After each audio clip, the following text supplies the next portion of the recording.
Svjetski dan ptica selica, trenutak kada se globalno radi na podizanju svijesti o značaju migratornih vrsta. A koliko u Crnoj Gori štitimo ove vrste, koje su opasnosti po njih, ali svakako i značaj našeg geografskog položaja za njihov opstanak. Ovog jutra saznaje Luka kroz razgovor sa Jovanom Janjušević iz Centra za zaštitu i proučavanje ptica.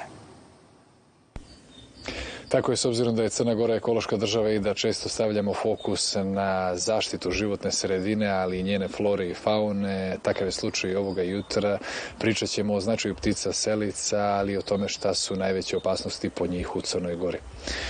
Dobro jutro, hvala vam što govorite za budilnik. Pa za početak bih vas pitao koje su neke od najvećih opasnosti za ptice selice u Crnoj Gori i koji je značaj tog jadranskog migratornog koridora po njih? Dobro jutro i vama i hvala na pozivu da govorimo o ovoj jako važnoj temi. Ptice, dakle, ne sve koliko ih ima u Crnoj Gori, neki brojimo nekih oko 350 vrsta. Mnogi od njih su selice i upravo koriste taj jadranski migratorni koridor koji nije jedini koridor na svijetu, ali jeste taj koji dotiče nas i gdje je negdje Crna Gora, da kažemo, vruća tačka biodiverziteta po svom velikom prirodnom bogatstvu.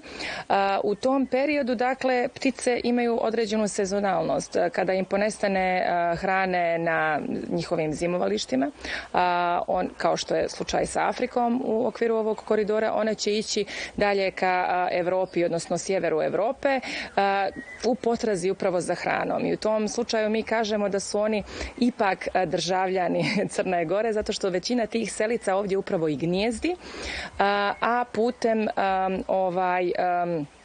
prstenovanja ili tehnika kao što su telemetrija, odnosno satelitsko praćenje ptica, možemo da uvidimo koji su to problemi na putu selica od Afrike ka Evropi, sjeveru Evrope i nazad.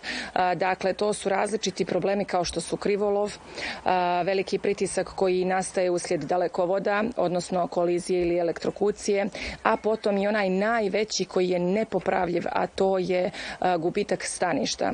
Jednog trenutka kada izgubite neko močvarno stanište ili bilo koje stanište da je važno za selice, vi na taj način njima smanjujete životni prostor. Tako da mi smo se trudili da u prethodnom periodu zbilja ispratimo tu seobu na jedan adekvatan način, vršeći prije svega prstenovanje na prstenovačkoj stanici Mareza, a kasnije smo uspostavili i prstenovanje na Ulcinjskoj solani, koje se pokazalo jako dobrim i sa aspekta edukativne strane, zato što smo ugostili jako puno djece, osnovnih škola, vrtića i negdje o prirodi je najlakše govoriti kada je upoznate onako iz neposredne blizine, jer možda medvjeda nećete vidjeti, možda nećete sresti svakog dana lisicu, ali držati pticu u ruci i omogućiti joj da poleti je jedno nezaboravno iskustvo za djecu, ali i za odrasle. I putem tog prstenovanja mi možemo da vidimo, dakle, ukoliko uhvatimo pticu koja već ima prsten, iz koje zemlje je došla, koji je to njen put bio, kakav tip staništa koristi i tako dalje.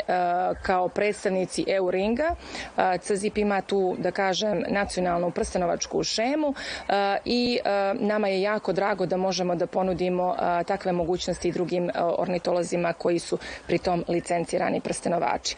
Što se tiče samih prepreka, nadalje bih istakla da smo koristili i satelitsko praćenje ptica, odnosno takozvanu telemetriju, koja na jedan, da kažem, najmanje invazivan način prati te migracije. Imali smo recimo najpoznatiji slučaj orla zmija rakaje, koja je išla brže nego gepard, odnosno letjela brže nego gepard, letjela ogromnim visinama sve do Južne Afrike, gdje je vraćala se, tako da to je bilo jako dinamično i za ljude koji su pratili nas, odnosno Kaju, putem društvenih mreža, a onda smo imali i već poznatog sada noćnog potrka sa Ćemovskog polja Ćema, koji je, iako je odlazio u Čad, vraćao se baš na tačnu lokaciju i imao svoje potomstvo. To su neki uvidi u koje nauka ranije nije imala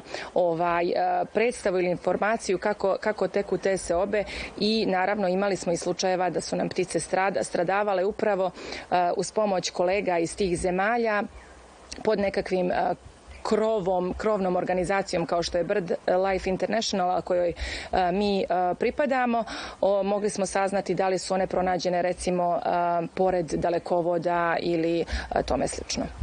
Šta vidite u budućnosti kao izazov za očuvanje njihovog životnog staništa? Da li su to ljudski faktori u vidu širenja urbanizovanih dijelova grada, infrastrukture ili klimatske promjene? Znate, nikad se ne plašimo nekih prirodnih procesa i pojava kao što je avijarna influenca ili bilo što može da napravi nekakvu veću štetu na određenu populaciju. Uvijek je to najveći problem urbanizacija, odnosno način na koji mi planiramo prostor. Da li svaku površinu koja je netaknuta priroda, kao što je recimo velika plaža, želimo valorizovati na način da ćemo je izbetonirati. To su pitanja koja u prirodi muče ne samo ptice, već i krupne zvijeri, način na koji uspostavljamo infrastrukturu, da li im obezbjeđujemo ikakva utočišta, prelaze za divlje životinje i tome slično. Dakle, negdje mora postojati mjera i harmonija između onoga što je nama potrebno kao ljudima i onoga što je potrebno živom svijetu, jer jedno bez drugog ne može, odnosno oni bez nas i mogu, a mi bez očuvanog biodiverziteta ne. Stoga nas zanima kakva je vaša saradnja sa BirdLife International baš kada su ptice selice u pitanju i ptice generalno?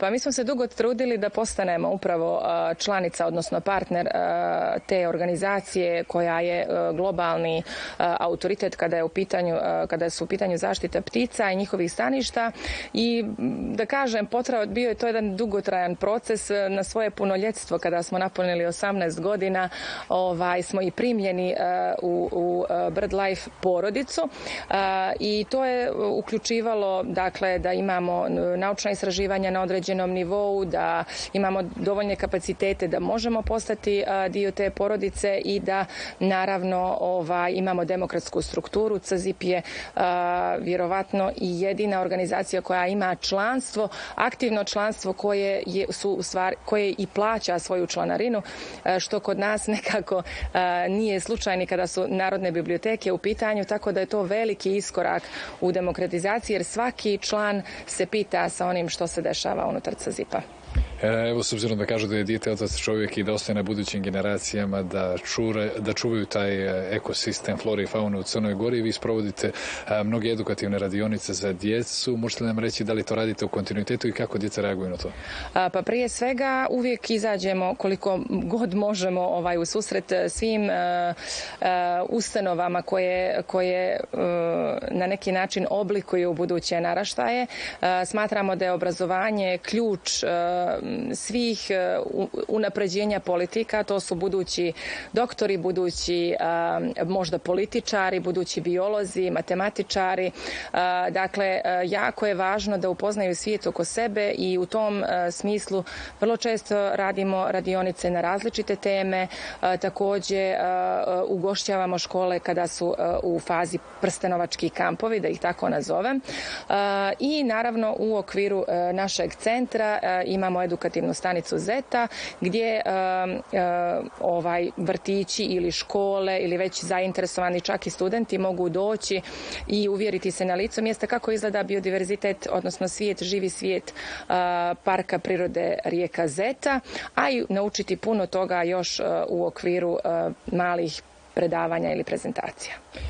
I za kraj bih vas pitao da li kroz svoj rad, ali i samo posmatranje ptica vidite i nekog prostora za promovisanje i razvoj ekoturizma u Crnoj Gori? Pa turizam je inače najbrže rastuća grana privrede, a turizam koji je baziran na posmatranju ptica ili generalno divljih životinja je baš u ekspanziji. On donosi generiše ogromne svote, da kažem, novca iz razloga što on i produžava negdje turističku sezonu, zato što tokom ljetnjih mjeseci nije baš aktivnost ptica na zavidnom nivou, ali jeste s proljeća i s jeseni upravo kada su na migraciji i kada možemo vidjeti neke vrste koje inače tokom godine ne možemo. I na taj način ljudi koji se bave posmatranjem ptica, oni vole da je prije svega ta ponuda bazirana na lokalnim vodičima, da je ponuda negdje, da kažem, ekološki prihvatljiva, da su u lokalnom smještaju, Dakle, to donosi i ogromne benefite za razvoj ruralnog turizma, tako da taj vid, da kažem, aktivnosti jako podržava zaštitu prirode, ali naravno i lokalno stanovništvo. Hvala još jednom na ovom razgovoru. Hvala i vama. Čuli smo koji je značaj, ali koje su opasnosti za ptice selice u Crnoj Gori i sam sam nešto naučio ovoga jutra. Mi se odjavljamo